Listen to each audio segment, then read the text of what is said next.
Ótima tarde de segunda-feira para você, hoje 9 de dezembro de 2024. Eu te convido a seguir com a gente, acompanhar as notícias da Câmara, da cidade e também prestação de serviço. Estudo mostra que o nível de nicotina no organismo de quem fuma cigarro eletrônico pode ser até 6 vezes maior se comparado ao cigarro convencional.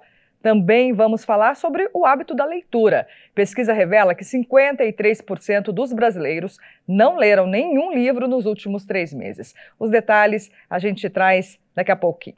Para começar, vamos falar de uma situação comum durante essa época do ano, que são os temporais. Eventos climáticos que, inclusive, estão mais intensos, né? E para assegurar apoio a quem vive em áreas de risco, os vereadores aprovaram um projeto de lei que autoriza a criação da Política Municipal de Proteção contra Enchentes e Tempestades.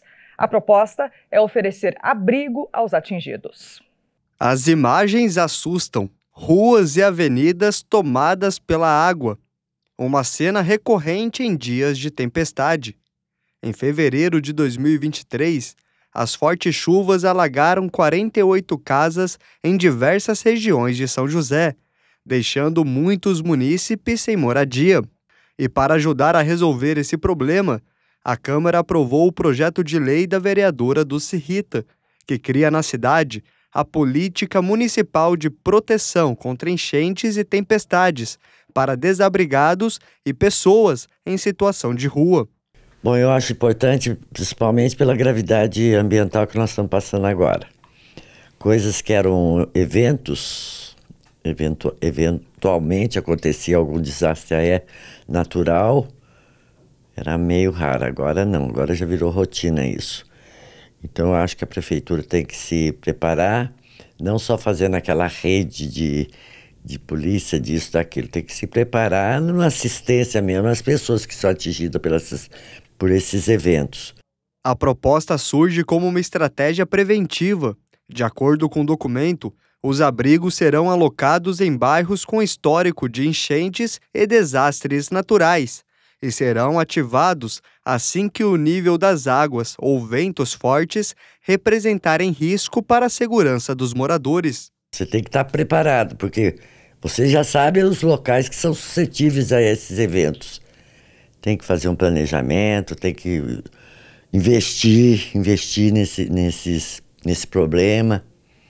E tem que investir também nas pessoas que são afetadas por esse problema, né? Essa assistente social destaca que a ajuda rápida é essencial para garantir não apenas a segurança física, mas também o bem-estar emocional das vítimas. Geralmente as pessoas que pedem, elas pedem parte da sua história, né? Então os pertences que têm valores sentimentais, os pertences que têm valores materiais, além de todo o trauma, né? Além de perder documentos. Então assim, a gente vê que pede também o acesso à cidadania, né? E assim, quando você não tem um plano direcionado para onde essa pessoa vai, onde que ela vai dormir, como que ela, né? Qual é a rede dessa família para acolher, de parentes, né, de amigos. Então é uma situação assim extrema, né, que impacta com certeza de diversas formas. A lei também estabelece que o poder público deve divulgar amplamente os locais dos abrigos e garantir condições humanitárias às pessoas acolhidas, como alimentação, higiene e apoio psicológico. O emocional realmente fica completamente abalado, né? E o material também, como que essa pessoa vai conseguir no dia seguinte manter o seu trabalho, como que ela vai conseguir levar a sua vida adiante, né? E a vida segue, né? Não para que você sofra aquele momento, para que você tenha, porque é um luto perder tudo isso, né? Então, ter um trabalho anterior a esse processo é importante de diversas formas, assim, tanto material como emocional, né? De acordo com a justificativa do projeto, a lei representa mais do que proteção física. É também um ato de solidariedade para minimizar os riscos à vida e à integridade dos joseenses, diante das crescentes mudanças climáticas. Aqui você pode evitar alguma coisa, que vem lá de cima você não evitou até agora, chegou até chegar a esse ponto que nós estamos vivendo. Então vamos fazer a parte governamental, né? Vamos fazer o que a prefeitura pode fazer.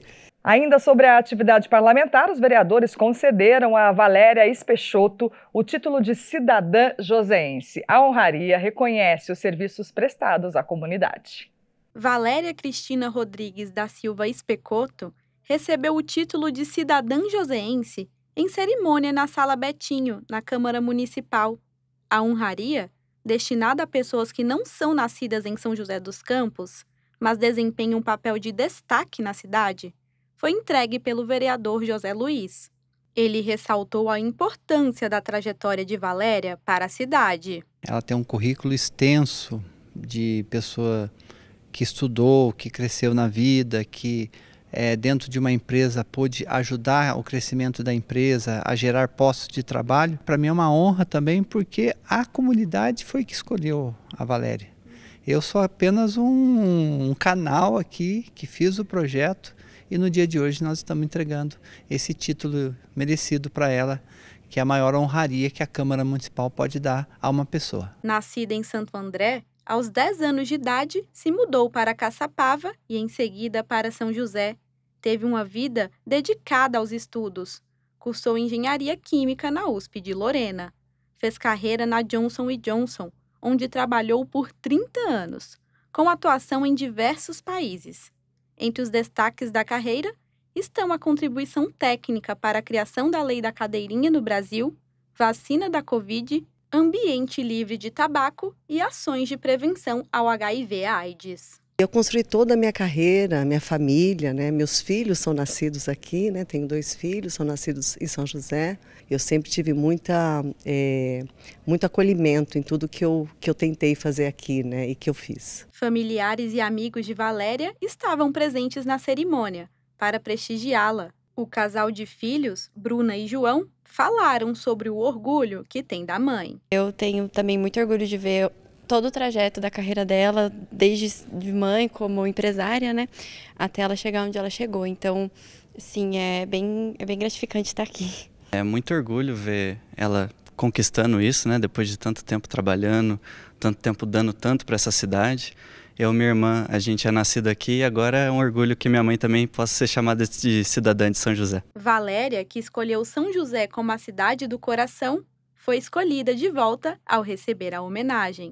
Ela expressou a alegria ao se tornar oficialmente uma cidadã joseense. É uma grande honra, né? Eu acho que é o título mais importante, mais significativo que eu já recebi. E meu coração está cheio assim de gratidão e humildade, né, de fazer parte agora oficialmente dessa cidade que eu tanto admiro, né? E afirmando meu compromisso, né, que esse título ele representa para mim esse compromisso de eu continuar colaborando, né, inspirando, contribuindo para o progresso e o bem-estar dessa cidade. A gente fala agora de saúde. O estudo feito pelo Instituto do Coração, em parceria com a Vigilância Sanitária do Estado de São Paulo e com a Faculdade de Medicina da USP, mostrou que o nível de nicotina no organismo de quem usa cigarro eletrônico pode ser até 6 vezes maior se comparada à concentração encontrada em fumantes de cigarro convencional. O resultado sugere um risco maior de dependência. Luiz Felipe começou a usar o cigarro eletrônico porque era uma tendência e queria se sentir incluído no grupo de amigos. Era só de vez em quando, só para fazer fumaça, porque eu achava bonito, né, entre aspas, que não tem nada de bonito nisso. E depois começou a virar rotineiro. Tudo que eu fazia na minha rotina eu envolvia o cigarro eletrônico. Com o uso frequente do dispositivo, ele começou a sentir dificuldades para respirar durante as atividades diárias. Principalmente no esporte no qual eu faço parte, que é o mountain bike, atrapalhou no meu rendimento, tanto na minha respiração, que hoje em dia eu tenho problema de garganta e de respiração por conta do cigarro eletrônico. Os efeitos nocivos do cigarro eletrônico assustaram Luiz Felipe e depois de muitas tentativas, ele conseguiu largar o vício. Então, de começo foi bem difícil, porque eu já tinha tentado parar antes, só que o vício era tão grande que me dava abstinência com um dia após eu ter parado. Só que chegou uma hora que, como deu muito problema para mim de respiração, eu falei assim, não quero mais isso. Eu peguei e entreguei tudo para um amigo meu. Eu falei assim, não quero mais, pode ficar para você. E depois disso eu nunca mais usei. Um estudo do Instituto do Coração do Hospital das Clínicas da USP, em parceria com a Vigilância Sanitária do Estado de São Paulo, mostra que a nicotina absorvida por usuários de cigarro eletrônico é 6 vezes maior do que pessoas que usam 20 cigarros comuns por dia. Além disso, o levantamento mostra que essas pessoas tentaram largar o dispositivo, mas não conseguiram por conta da alta dependência. Tipicamente, foi 400 nanogramas por ml nos usuários de cigarro e foi 2.400 em média nos usuários em média, gente. Isso já é 6 vezes mais. Mas tem gente que deu 3.000, 4.500 nanogramas por ml.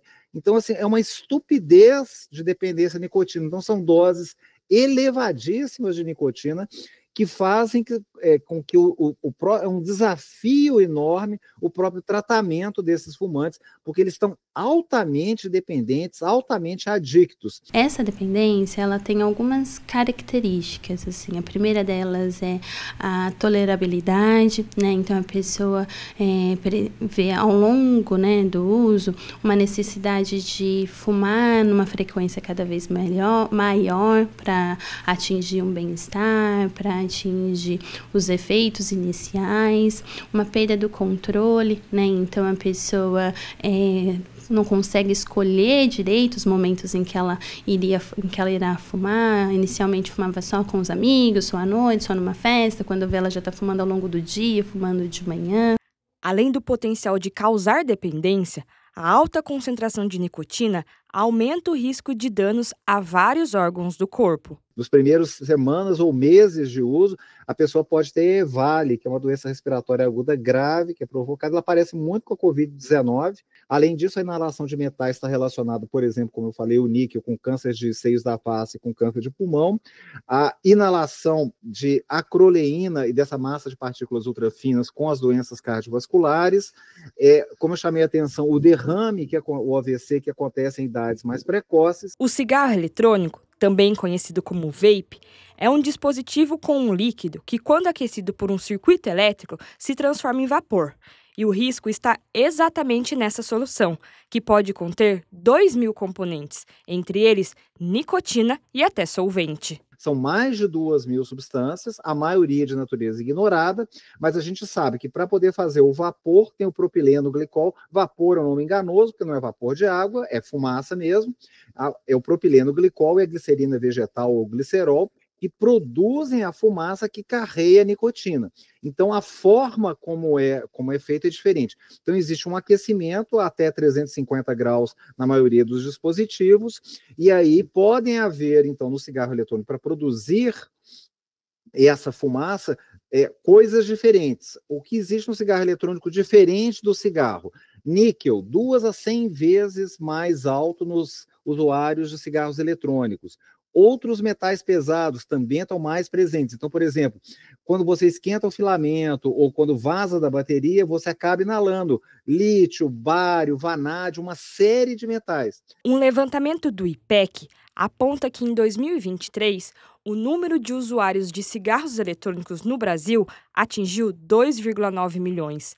Eles têm se tornado cada vez mais populares, especialmente entre os jovens. Além da nicotina, nesses compostos, né, nos líquidos que compõem a solução desses cigarros eletrônicos, então tem uma série de combinações de substâncias que fazem com que eles sejam mais atrativos. Então são substâncias que fazem com que eles tenham aroma e um sabor agradável, né? Então fala-se que assim foram encontradas mais de 290 combinações de sabores e de aromas que são possíveis de estarem nesses dispositivos, e isso faz com que eles sejam mais atrativos, que eles pareçam menos nocivos. E além disso, há também um desenvolvimento de um design atrativo, né? Então, são dispositivos que são interessantes, que chamam a atenção, que causam uma certa sedução, principalmente da população mais jovem. Especialistas reforçam que campanhas educativas são essenciais para coibir o uso e conscientizar a população sobre os riscos do cigarro eletrônico. Através da psicoeducação, né, mostrar quais são os malefícios dos cigarros eletrônicos, deixar bem claro de que não são inofensivos, de que eles não são melhores do que o cigarro normal, por exemplo, de que eles estão associados sim a riscos importantes, e uma regulação, né, uma regulação maior ao acesso, uma regulação maior à produção. Nos últimos 3 meses, 53% dos brasileiros não leram nem mesmo uma parte de um livro. É o que aponta o estudo Retratos da Leitura no Brasil, realizado pelo Instituto IPEC. Desde a infância, os livros sempre foram os melhores companheiros do Alan, essenciais para a formação pessoal e profissional do redator. Eu venho de família humilde. Eu acho que aquilo que meus pais não me puderam me ensinar por não terem a vivência, a experiência, os livros foram preenchendo essas lacunas. E aí eu acho que eu devo muito hoje aos meus pais, à minha formação em casa, mas também aos livros. Eu não seria o que eu sou hoje se não fossem os livros. Mas no Brasil, os hábitos da leitura apresentam queda. Pesquisa divulgada pelo Instituto ProLivro apontou que nos últimos 3 anos, 53% dos brasileiros não leram nenhuma obra. Pela primeira vez na série histórica da pesquisa, o número de não leitores é maior do que o de leitores. O levantamento ainda apontou que em 4 anos, o país perdeu cerca de 6,7 milhões de leitores. Um desafio para as bibliotecas, que precisam se reinventar para tentar reverter o quadro. É um grande desafio. Tem um hábito também, mas a biblioteca geralmente faz oficinas, teatro, visita monitorada, para poder estar trazendo os alunos e das escolas e também os munícipes, né, para dentro da biblioteca. A leitura contribui para o desenvolvimento do senso crítico. É essencial na formação cultural e intelectual do cidadão e também possibilita ampliar o vocabulário e os horizontes para novas possibilidades. É a descoberta de outros mundos, né? Tá podendo viajar sem sair do lugar e assim, transformação da pessoa, né? Seja no formato físico ou digital, o importante é dar o primeiro passo para desenvolver o hábito da leitura. O Alan, que a gente conheceu no começo da reportagem, não abre mão de tirar um tempinho para os livros. Eu tento ler pelo menos 1 hora ali por dia, pelo menos no mínimo, e eu leio livros digitais também, só que com menos frequência do que eu gostaria. Mas prefiro o físico ainda, o papel. E segunda-feira é dia de conhecer regras do Código de Defesa do Consumidor no quadro Seu Direito.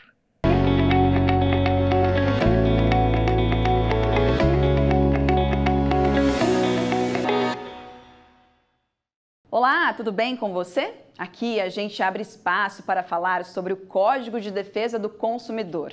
E o nosso assunto de hoje diz respeito a compras online. Sabe aqueles sites que vendem produtos de empresas parceiras? Pois é, essa prática é conhecida como marketplace.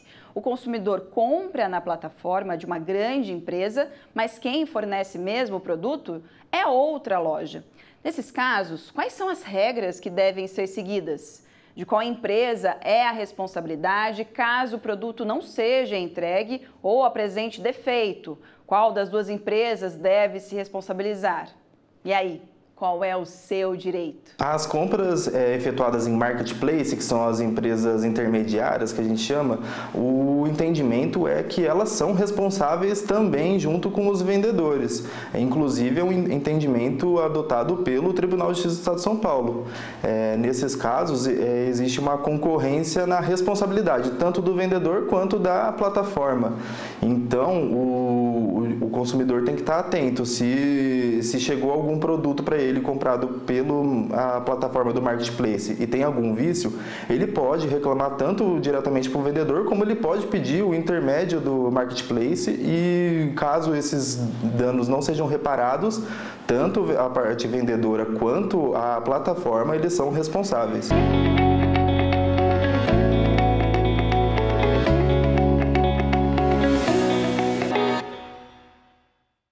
As férias escolares estão chegando, né? E esse é um momento muito aguardado pela criançada, que adora se reunir, brincar com a turma no condomínio, e que bom que isso acontece. Mas é preciso alguns cuidados para evitar problemas ou riscos. Quem conversa com a gente sobre esse tema é a repórter Ana Vitória Caxias. Oi, Fran, boa tarde para você e boa tarde a todos que nos assistem. As mais esperadas férias pela criançada chegou, mas com ele chegou algumas dúvidas também para quem mora em condomínio. O que pode e o que não pode. Para a gente saber certinho como curtir essas férias com tranquilidade, eu vou conversar com o Eduardo Rachid, que é advogado especialista em direito condominial. Eduardo, conta pra gente, quais são os principais problemas e riscos que as crianças enfrentam no condomínio nessa época de férias, os pais e as crianças, né? Boa tarde. Boa tarde, audiência. Os principais problemas são áreas específicas do condomínio que eu falo para o síndico e a síndica prestar atenção. Piscina, playground, quadra, as áreas comuns para verificar antes do início das férias e também no decorrer se as áreas estão conservadas da maneira correta, a parte de manutenção, para que não tenha nenhum acidente, principalmente a parte de piscina, que nesse verão o calor exige aí um maior cuidado. E como que a gente pode reduzir esses problemas com as crianças? Às vezes tem reclamação de barulho, as crianças excedem um pouco do horário porque estão de férias. Como que a gente pode reduzir esses problemas? A gente vai de uma maneira muito pedagógica, lúdica, como nós orientamos os síndicos e as síndicas. Quando você vê que o movimento vai ser grande, faz uma reunião prévia com os pais dentro do condomínio, faz uma orientação. A gente até brinca de uma maneira, criar a figura de um síndico mirim, uma síndica mirim, para que eles possam saber como utilizar o espaço comum. Então a forma pedagógica e lúdica é sempre a maneira mais recomendada de se fazer. E que dicas o senhor dá para uma convivência boa, uma alternativa boa nessas férias no condomínio com as crianças, com os moradores? É se colocar no lugar do outro. É aquela frase antiga que a gente sempre fala, onde termina o direito de um, começa o direito do outro. É o condômino, o morador estar atento o que a convenção e o regimento interno do condomínio prescreve para estar conseguindo conviver de uma maneira harmoniosa. E a gente pode dizer que os síndicos e síndicas podem fazer atividades recreativas com as crianças nessas férias como uma forma de alternativa? Só não podem como devem fazer, programar juntamente nessa reunião que eu falei com os pais, de uma maneira lúdica, procurar desenvolver uma atividade recreativa, uma colônia de férias dentro do condomínio, porque o principal aspecto disso principalmente é tirar as crianças da tela e deixá-las gastarem energia na área comum do condomínio. É isso, muito obrigada. Com essas dicas do advogado, ficou mais fácil a criançada curtir as férias com muita brincadeira, piscina. É isso, Fran. Eu volto com você no estúdio. Obrigada, Ana. O Pátio está com oportunidade de emprego em diversas áreas. Vamos dar uma olhada na agenda de serviço. O PAT, Posto de Atendimento ao Trabalhador de São José dos Campos, tem oportunidades de emprego para ajudante de açougueiro, almoxarife, analista de estudos de mercado, assistente administrativo, assistente de vendas, atendente de balcão, atendente de farmácia balconista, atendente de lanchonete, atendente de padaria, atendente do setor de frios e laticínios, atendente do setor de rotisserie, auxiliar contábil, auxiliar de almoxarifado, auxiliar de cozinha, auxiliar de escrituração fiscal, auxiliar de estoque, auxiliar de limpeza, auxiliar de logística, auxiliar de manutenção predial, auxiliar de mecânico de autos, auxiliar de padeiro, auxiliar de vidraceiro, auxiliar técnico de refrigeração, balconista, carpinteiro, carpinteiro de obras, chapista de lanchonete, churrasqueiro, controlador de acesso, copeiro de hospital, costureira em geral, cozinheiro geral, cumim, empregado doméstico diarista, empregado doméstico nos serviços gerais, encanador, engenheiro orçamentista, estoquista, farmacêutico, fresador CNC, gerente de recebimento de expedição de materiais, greidista, jardineiro, lavador de veículos, manobrista, marteleteiro, mecânico de motor a diesel, moldador de corpos de prova em usina de concreto, montador de estruturas metálicas, montador de móveis de madeira, motorista carreteiro, motorista entregador, operador de injetora de plástico, operador de máquinas de construção civil e mineração, operador de teleatendimento ativo, operador de telemarketing receptivo, operador de torno automático, operador de vendas, pedreiro, pizzaiolo, promotor de vendas, recepcionista atendente, recreador, repositor de mercadorias, servente de obras, soldador, técnico em manutenção de equipamentos de informática, telhador, vendedor de serviços, vendedor interno e vendedor porta a porta. Ainda vagas para pessoa com deficiência nos cargos de auxiliar de escritório e operador de telemarketing. Para se candidatar é fácil, é só comparecer ao PAT levando RG, CPF, carteira de trabalho e o cartão cidadão. O PAT fica na Praça Afonso Pena, número 175, no centro. Hora de saber como fica o tempo na cidade na tarde de hoje e também amanhã. Vamos lá. A semana começa quente. A tarde desta segunda-feira será nublada, com poucas aberturas de sol, o que deixa o clima mais abafado. No final da tarde, há chance de chuva. A máxima esperada é de 28 e a mínima será de 20. Já amanhã, terça-feira, o sol também aparece protagonizando o dia. Durante a tarde e a noite pode chover. A máxima prevista pode chegar a 30 e a mínima será de 20. O Boletim Legislativo desta segunda-feira fica por aqui. Muito obrigada pela companhia. Nosso canal do YouTube tem tudo que você viu aqui no Boletim e todo o conteúdo da TV Câmara. Acessa lá, TV Câmara SJC. Amanhã voltaremos. Até lá.